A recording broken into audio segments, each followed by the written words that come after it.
Fala galera, tudo beleza? Sejam bem-vindos a mais um desafio matemático e hoje nós vamos descobrir qual é a área do triângulo laranja, sabendo somente que o hexágono é regular e que dois lados do triângulo azul medem 14 e 16, beleza? Muito bem então pessoal, vamos descobrir qual é a área do triângulo laranja. Antes de a gente começar, caso você ainda não seja inscrito, aproveita para se inscrever no canal, deixar o seu gostei. Se ainda não me segue lá no Instagram, @GabrielFPalma42, tá? O link está na descrição, juntamente com o link do site. Caso você ainda não tenha conferido a resolução escrita desse e dos outros desafios e algumas outras curiosidades matemáticas. Mas sem mais enrolação, vamos voltar para o nosso desafio. Por mais que a gente precise determinar a área do triângulo laranja, ele é a figura que a gente menos tem informação. Então, por isso, o nosso olhar precisa estar mais ampliado para o global do nosso desafio. No caso, a gente tem um hexágono regular, um triângulo azul, né, que tem duas medidas de lado já destacadas, e um posicionamento ali dos triângulos que já vai evidenciando para a gente que existe uma relação entre eles. No caso, essa relação é de semelhança, tá? Esses triângulos são semelhantes. É, Como é que eu sei disso, né? Como é que a gente pode afirmar isso? É simples. Primeiro de tudo, esses dois ângulos que eu vou marcar aqui, ó, são ângulos opostos pelo vértice, tá? Ângulos opostos pelo vértice são ângulos que possuem mesma medida, são ângulos congruentes. Eu não sei qual é a medida, tá? Eu não sei quantos graus esses ângulos têm, mas eu tenho certeza de que eles têm a mesma medida. Vou destacar o vértice desses ângulos aqui por um motivo muito importante. Porque esse vértice marca a conexão do lado que mede 16, do triângulo maior, junto com o ladinho do triângulo laranja.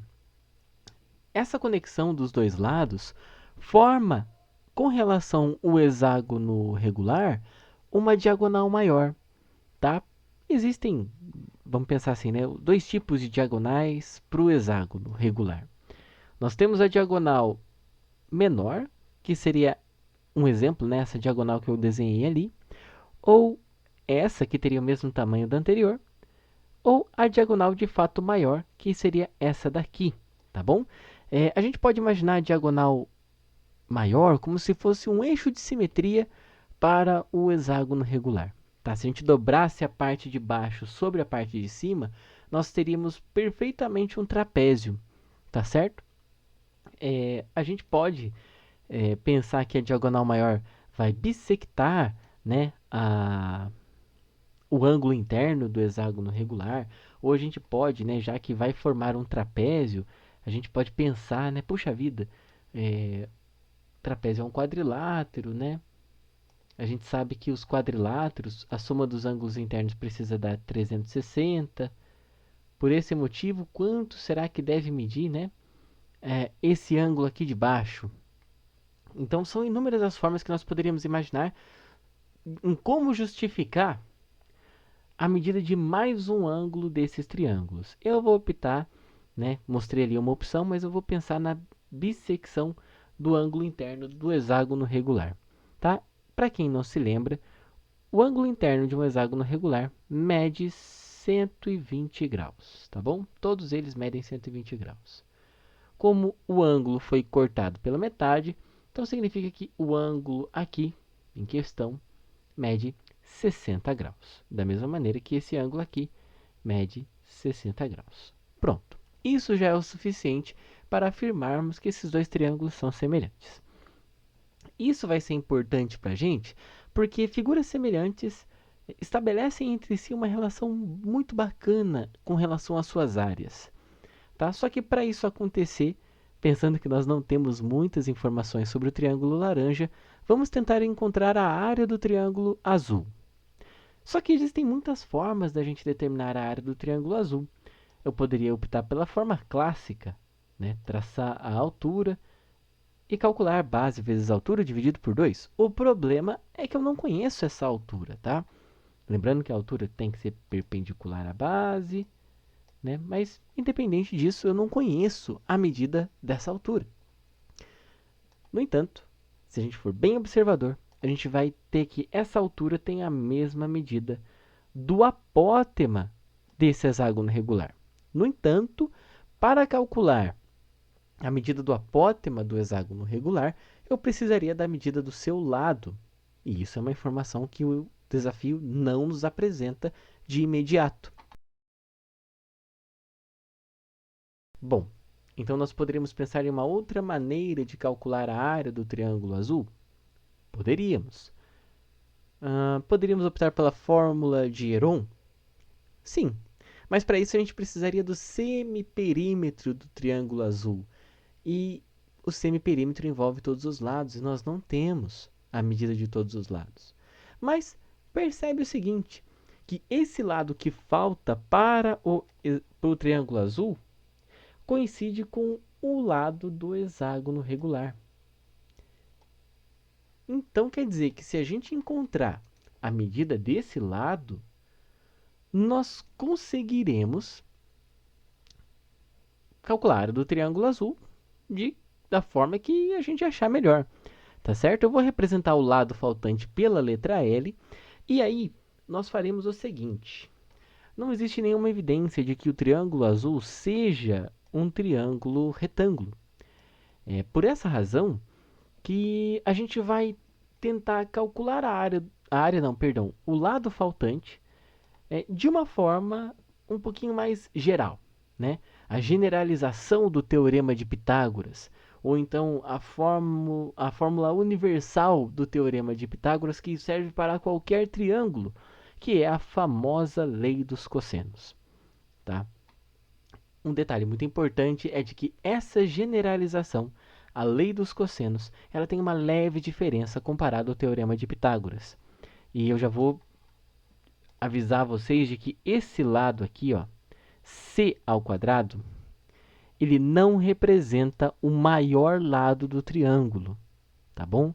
Ele representará o lado oposto ao ângulo que nós conhecemos ou o ângulo que a gente tomar como referência. No caso, nós conhecemos o ângulo que mede 60 graus. Logo, c ao quadrado será o lado de medida 14. Mesmo o 16 sendo o lado de maior comprimento, ele não é oposto ao ângulo de 60 graus.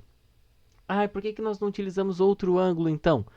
Porque o de 60 graus é o único que nós tínhamos informações suficientes ou então condições suficientes de determinar a sua medida, com base simplesmente na estrutura do desafio, sem impor nada ou sem supor alguma coisa que não fizesse parte das informações ali contidas.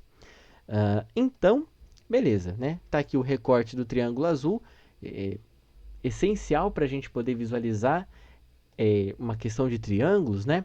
É desenhar o triângulo fora do desenho completo, tá? Isso vai melhorar a nossa visualização do real problema e também exercita um pouquinho as nossas ideias geométricas no quesito o que eu preciso calcular, né? E a gente consegue subtrair a figura desse conjunto total e isso facilita muito a nossa vida, tá? Então vamos lá, vamos calcular o lado que falta, né? Utilizando a lei dos cossenos. Então, vou fazer aqui a substituição, nós teremos 14 ao quadrado, que será igual a 16 ao quadrado, mais L ao quadrado, menos 2 vezes 16 vezes L, se L ficou bem feio, L vezes o cosseno do ângulo em questão, que mede 60 graus. Calculando algumas potências, né, e algumas multiplicações, 14 ao quadrado, nós teremos 196. 16 ao quadrado, nós teremos 256, mais o L ao quadrado, menos 32L, vezes cosseno de 60, né? Os 60 graus faz parte dos ângulos notáveis. Então, a gente consegue, né, já associar o cosseno de 60 ao valor meio. Tudo bem? Só por uma questão de organização ainda, eu vou manter o 196 aqui igual a 256 mais L ao quadrado. Multiplicar uma informação, né, um valor por meio, é a mesma coisa que dividir por 2. Então, aqui nós teremos 16L, tá? Observa que nós não progredimos muito, né? Nós ficamos com o lado ao quadrado e depois menos 16L. Em outras palavras, está tomando o formato de uma equação do segundo grau, né? E então, é muito provável que nós teremos que resolver essa equação do segundo grau e descobrir ou então os valores possíveis para o lado do nosso triângulo azul. Só para a gente finalizar isso daqui, então, eu vou subtrair 196 de ambos os lados para a gente observar o que a gente vai encontrar, né? 0 é igual a 60 mais L ao quadrado menos 16L. Está aqui. Nós encontramos, então, um trinômio do segundo grau, que no caso, né, o trinômio do segundo grau é o formato que a nossa equação do segundo grau assumiu. Tudo bem? Então, o que a gente vai tentar fazer agora é encontrar as possíveis respostas para a nossa equação.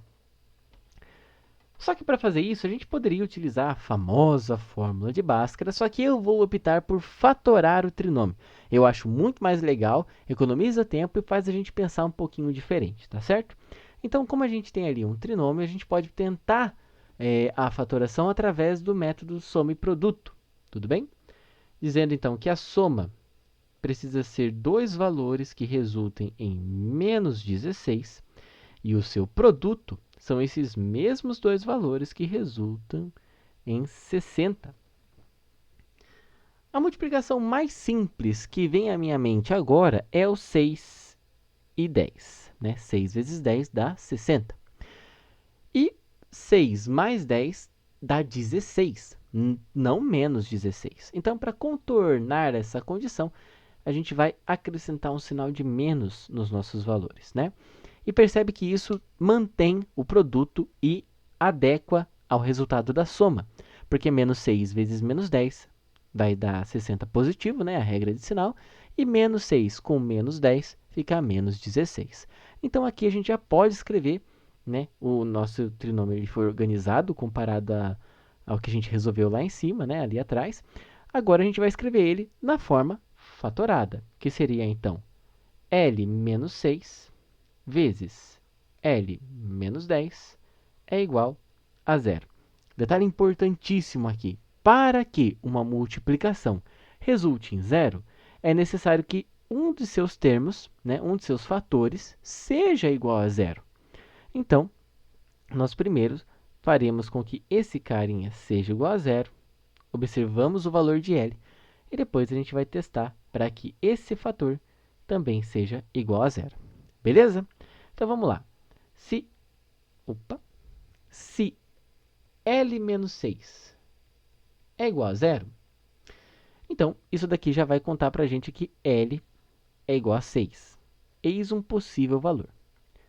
Se nós afirmarmos que L menos 10 é igual a zero, nós obtemos que L pode ser igual a 10. Um outro valor. Perceba que essa equação do segundo grau nos conduziu para uma coisa um pouco diferente, né? Normalmente, quando a gente tem uma equação de segundo grau que envolve medidas, é muito comum que um dos resultados seja negativo e o outro positivo. A gente elimina o negativo porque não existe uma medida negativa e considera só uma das respostas.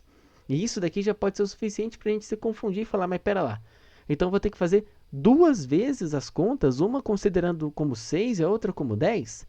Atenção, porque agora, qual resposta, né, qual valor de L nós consideraremos está vinculado com o nosso contexto. Isso tudo por quê, né? Porque se a gente for lembrar do nosso desenho original, o lado do triângulo azul coincide com o lado do hexágono regular. E sobre os lados do hexágono regular, a gente tem uma observação a se fazer aqui. Se nós traçarmos todas as diagonais maiores do hexágono regular, olha só o que vai acontecer.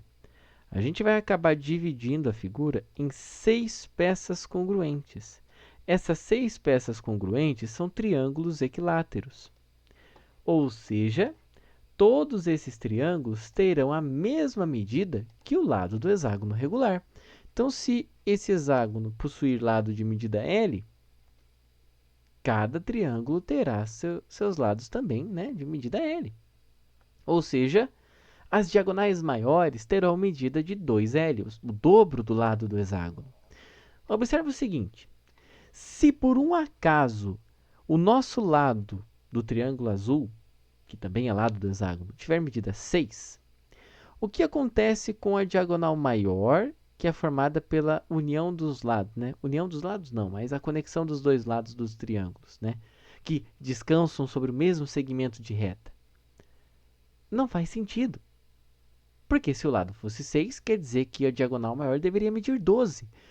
E o lado do triângulo azul já mede 16. Então, para esse caso, esse valor não serve. Normalmente, né, a gente consideraria os dois, mas por conta do nosso contexto, por mais que 6 seja um valor positivo, ele não nos serve aqui. Ou seja, só sobra para a gente afirmar com certeza que a medida L do lado do nosso triângulo azul é a medida 10. Ou seja, significa que a diagonal maior do nosso hexágono regular mede 20. E isso nos traz uma tranquilidade, ou pelo menos uma satisfação. Porque se a diagonal toda mede 20 e nós sabemos que parte dela é 16 e ela se refere ao triângulo azul, significa que o triângulo laranja tem um lado de medida 4. Olha só que incrível, pessoal. A gente conseguiu determinar a medida do lado de um dos lados do triângulo laranja meio que por tabela. Né? Nós não focamos no triângulo laranja, nós não focamos na pergunta do desafio logo de cara.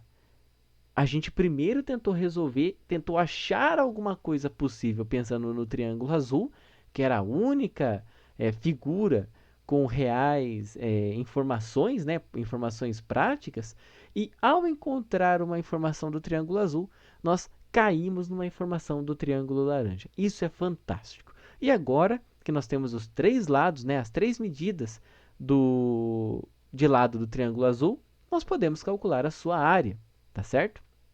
E aqui eu já vou fazer um parênteses. A gente pode calcular pela forma clássica, base vezes altura dividido por 2. Podemos aplicar a fórmula de Heron. A gente pode também calcular a área desse triângulo naquela ideia do seno, né? Porque agora nós temos o seno de 60 e a medida dos lados que formam esse ângulo de 60. Também poderia ser utilizado. Poderia-se exigir, ou pelo menos pensar, uma outra coisa. Ué, se nós já temos uma medida do triângulo laranja, por proporção, dá para determinar as demais e calcular a área do próprio triângulo laranja diretamente. Mas como anteriormente eu tinha falado para vocês que nós aplicaremos uma propriedade de área para figuras semelhantes, então eu vou fazer um caminho um pouquinho mais longo, mas também muito interessante, tá bom? Então, medida correta, medida 10. Vamos calcular a área do nosso triângulo azul. Então, agora, vamos lá, né? Vamos prestar bastante atenção nessa parte, porque aqui eu trago novas informações, eu trago novos conceitos para a gente. Como eu tinha falado para vocês anteriormente, a altura do nosso triângulo azul coincide com o apótema do hexágono regular. E a apótema do hexágono regular, né, uma das formas de calcular o apótema é aplicando essa pequena fórmula. A medida do lado vezes raiz de 3 dividido por 2. Tá? Então, já que nós sabemos que o lado mede 10, então o apótema do hexágono regular é 10 vezes raiz de 3 sobre 2. Nós conseguimos dividir 10 por 2, e aí ficaremos com 5 raiz de 3. Esse é o apótema do hexágono regular. Esse é a altura do nosso triângulo, né? Essa é a medida da altura do nosso triângulo. Ou seja, a área do triângulo azul será dada pela multiplicação da sua base, que mede 16, né? Aquela base em relação à altura que nós acabamos de descobrir. Sua altura, que mede 5 raiz de 3 dividido por 2. Por uma questão de facilidade, nós podemos dividir 16 por 2, e aí nós ficaremos com 8 vezes 5 raiz de 3.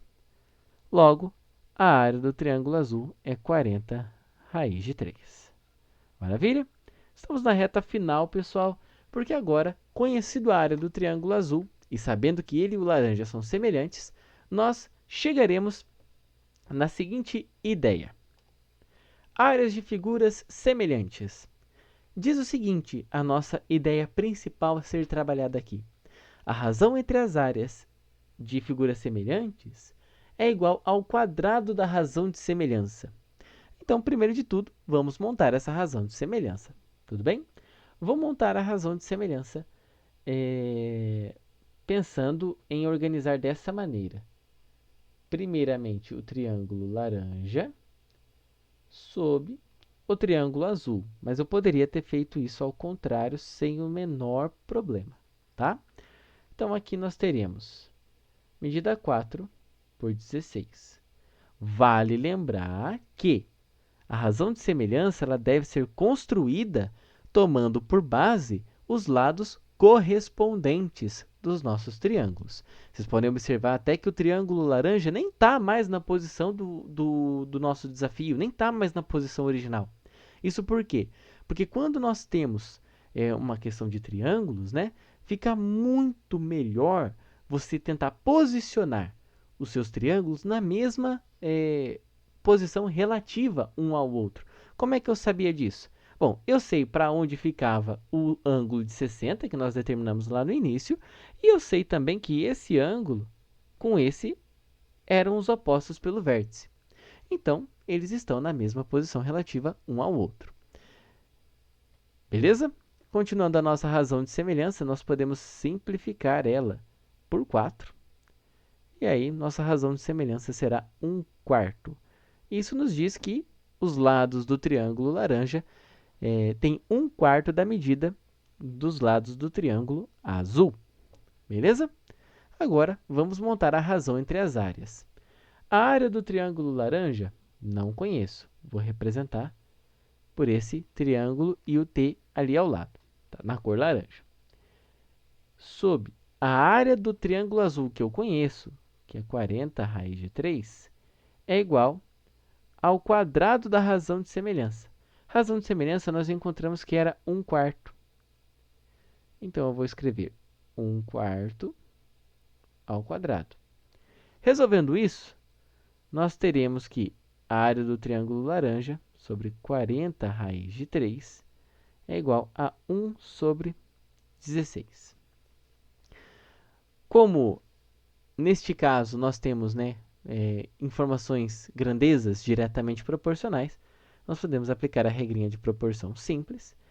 Continuando aqui ao lado, nós teremos 16 vezes a área do triângulo laranja é igual a 40 raiz de 3 vezes 1, que é o próprio 40 raiz de 3. Agora, dividindo ambos os lados da igualdade por 16, nós encontraremos que a área do triângulo laranja é 40 raiz de 3, 16avos. Porém, 40 e 16 são números que estão presentes na tabuada do 8, então nós podemos simplificar os dois, e aí nós encontraremos agora como resposta definitiva que a área do nosso triângulo laranja será 5 meios raiz de 3, ou 5 raiz de 3 dividido por 2. Tá? Portanto, essa é a área do triângulo laranja.